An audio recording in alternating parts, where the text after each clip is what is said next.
Welcome to One Thought at a Time with Ian Travers, where we get curious about what makes us tick. We're here today with a man who's dedicated his life so far to a singular cause. Welcome, Thank you. Judd. I'm glad you said so far. I've still got to qualify that. I've still got more to go. So that's great, excellent. Well, this is great. I'm glad that we've got the chance to have the conversation. So let's kick off, Mark, by bringing us right to the present. So tell us what you do. What do you do now? Well, I've recently taken a bit of a turn in my career path, but if I explain where I've come from, that probably explains to some degree what I'm doing now. So I've spent 35 years in the world of industry and human resource management. I've worked for organisations like Saint-Gobain, Toyota, PricewaterhouseCoopers, Rolls-Royce. And then for the last few years, post my time at Rolls-Royce, I've been working for a company called Workday, one of the largest and most advanced technologies in the world of finance and human resource management based in the cloud. I retired from Workday in the middle of last year after 4 years with them, principally to start running a portfolio of activities, which include working with organisations like Thinking It Better, but also I've recently been appointed as an honorary researcher at Lancaster University Business School, so I'll be doing some lecturing and research work with the university. And my wife and I have recently set up a scholarship to encourage young people from disadvantaged backgrounds to enter the world of nursing and medicine. So that portfolio is my sort of passion now, but principally my career has been in the world of human resource management. And a couple of those things we're going to pick up and go back on. I particularly like to talk about the helping young people, which we'll come back to. But let's kick it off by how you ended up spending 35 years in the field of human resources. So what's the story of what got you to today? Yeah, well, it started, I think, when I was looking around post A-levels for a career choice. And I'm talking about the 1980s, late 80s at that point. And I felt that there was something that I really was passionate about, which was basically the social engineering, the working of organisations, that kind of thing. And the most appropriate form of study at that time was psychology. So I did my degree in psychology and then followed on with a master's at Lancaster University Business School in behaviour and organisations.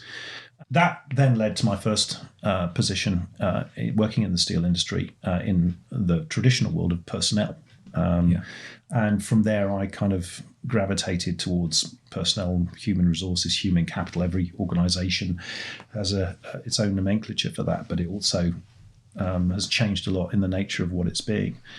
That led to many years in HR work, culminating in operational delivery for large organisations like PwC and Rolls-Royce. And so that resulted in me becoming the head of strategy for Europe for Workday in its formative stages in rolling its solution out to the market.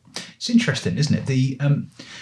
If you look at that whole field, and you use the word there, you started in personnel, as that was often how it was called, yes. And now the world of Workday. What differences do you think you've observed over the last 3.5 decades in that?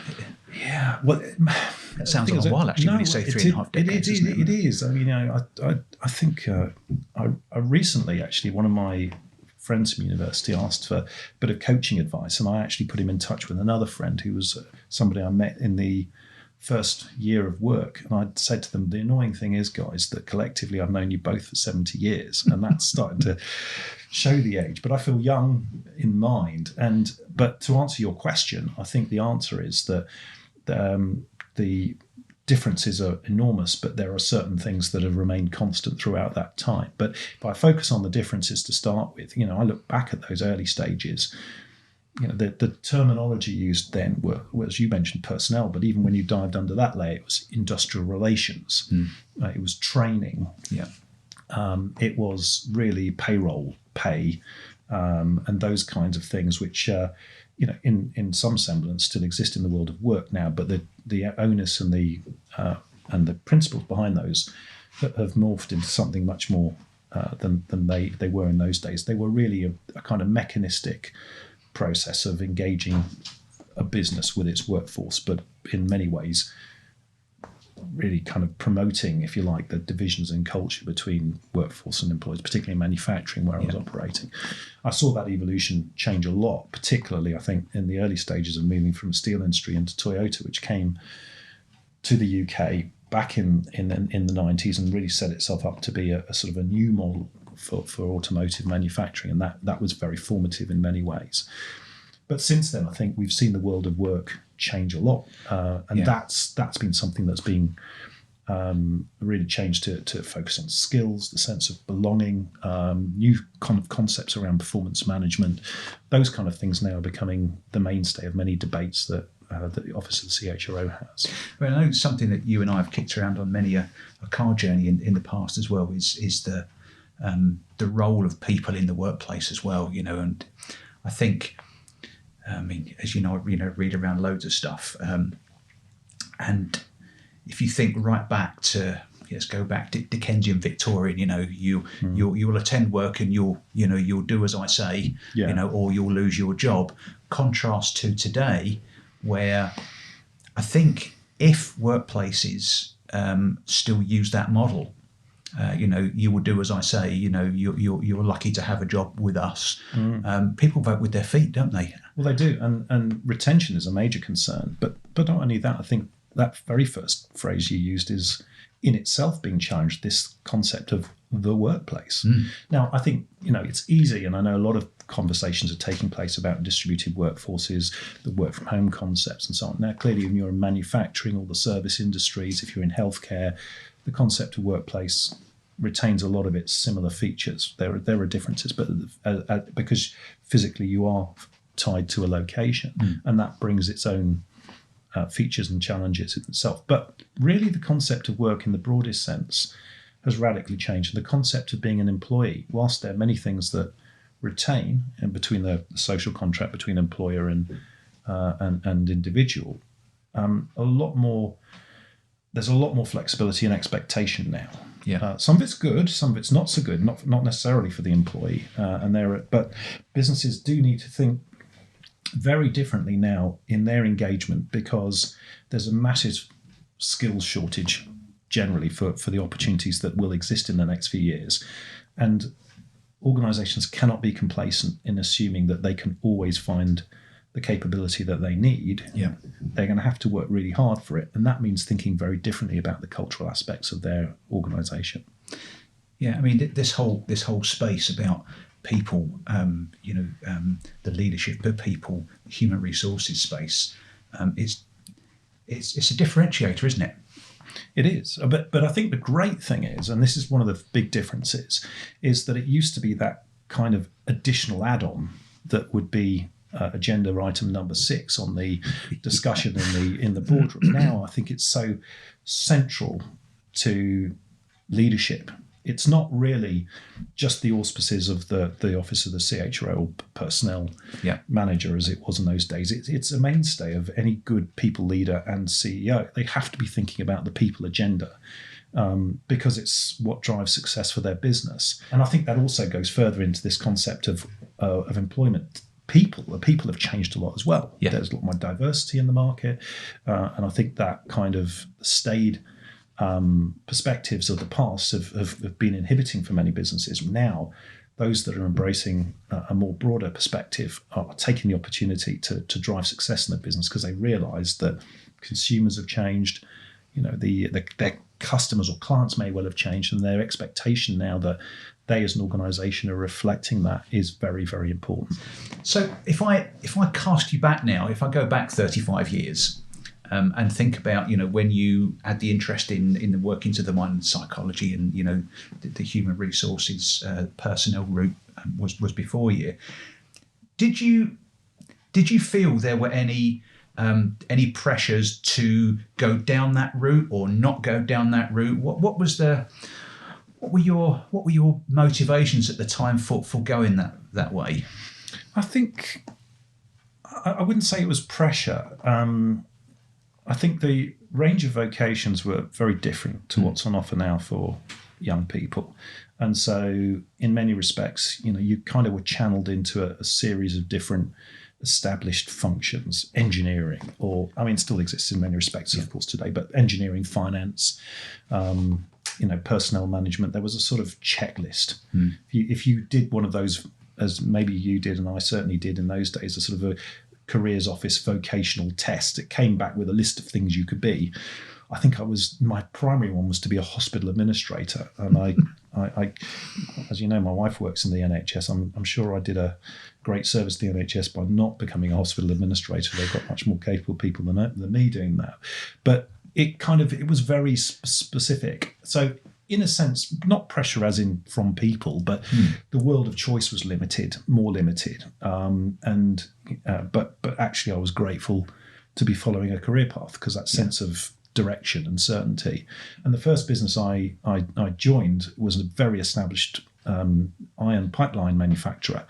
And their motto was, we make pipes and we make old men. And the reason that they said that, despite its gender bias in that phrase, was because at that time, for 200 years, generations of the same family had worked in that business and expected to do. Of course, the business now has largely gone for technology reasons, because it's now plastics in that domain as well as competition. But that was the concept of the working environment I went into. You start a job and you stay there, and you get a defined benefit pension, and you leave, when you're 65, you get your clock and join the bowling club, and people lived and worked in the same environment. Yeah. It wasn't the same everywhere, of course, but in the industrial Midlands and where I was working and Yorkshire, that was the case. So that not necessarily for somebody going into personnel management, that was the expectation of the business, even amongst the management of the population. So sometimes you hear the term, people say they had a calling. What's your thoughts on that? Do you think people do have a calling and almost a destiny of a path that they're going to follow? I probably say that people have got an affinity, but these days I think, and I come back to the first thing.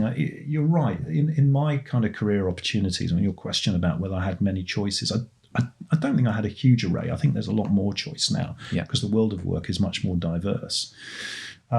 People have got an affinity, but my general principle is to create opportunity. That would be my guidance now to myself, going back that time, is and I wouldn't say it was a calling necessarily, rather than an alignment to things where my skills, my personality type, my capabilities were most useful for the world of work that I'd gone into. Not saying that was perfect, because there were areas that I needed to develop or needed to put better people than me around me in order to be successful over the course of my career. But I think that throughout that, one of the things I realised is that at every stage you're at, one thing you can do is really invest in relationships and networking, forming good skill sets, so that when the next leap off point comes about, you're a lot more able to select from a number of choices in which path to follow next, and it actually creates an investment in yourself, so that the next choice that you can make means that you can make some decisions, and that may well lead you in paths that you didn't consider. And when you're making those decisions, and again, it's an interesting one to reflect on, which I've done oftentimes, is to think about the decision. Did I make the decisions because it sounded like something that was really interesting and exciting to me to do, or was it because someone said you should do that? No, it's definitely the first. I think there is something. I've made decisions not to do things in the past because I kind of thought, I'm just not excited enough about this. Yeah. But almost every time I look back over my career, I made the decisions I made because there was a draw to that. Sometimes it was the industry, actually. Yeah. It was really exciting to go into automotive back in the 90s and be part of the Toyota environment. Very exciting to enter the world of aerospace. It's a bit like the Kennedy story of the guy that sweeps the foyer of the Space Center, saying, "What do you do here?" And he says, "Well, I'm putting a man on the moon." Yeah. I think in many respects, I like to think I was building cars. I was advancing professional services. I was making gas turbine engines. And I know you were much closer to that than I was, and you probably would hate the thought of me touching an airplane blade. But in the broader sense, yes, for my sense of purpose, it was great. And having a sense of purpose, I think, is very important in getting out of bed in the morning. I think that's a very interesting one, isn't it? And I was going to ask that question. If you almost have in my mind a picture of a set of tram lines, and the direction you're on, you're heading towards this where the tracks are going, or maybe it's more like a bowling alley, and you kind of bounce off the edges as you go, and those bounce points are those decisions. And I think if you stay with that passion in mind, that the calling, I think that's I think it's important to make those decisions based on what you believe and feel and what you think is going to excite you. I like the word believe and the way that you've used that, because I think that it goes down to the core of yourself in many respects. I used to hate, I don't know about you, but I used to hate those questions at interview and say, what do you want to do in 5 years' time? What's your business plan? I always felt very nervous about meeting somebody that laid out a 5-year business plan. Apart from anything else, business itself may have had a plan, but there are so many variables you can't control. Yeah. I always felt that you've got to live to some extent. I'll go back to this concept of investing in yourself to build your capability portfolio. What's the right word? But it's almost, it's a bank account of skills, if you like. You build that up, you invest in it, you spend some, you keep some, and you make your decisions, because sometimes something's going to happen and you'll want to to press the send button and invest all of that in something new. I think this thing about having a cause, I think it is really important, whatever you do. Yes. Inside or outside of work. Yeah. Knowing the workings of the mind as well. If you go back to the word belief, if you have a belief that this is what you want to do, and you believe that you can, then you probably will. Yeah. Therefore, you need to understand what that is. Yes. But the thing that still interests me in this area as well is, you go through and you think, actually, I believe I can do this, and I believe I'm good at this. But I think sometimes we sometimes have blind spots of the areas that we're really good at, but we don't realise we're good at. Yes. And it sometimes takes someone to say, hey, you're really good at that. Yes.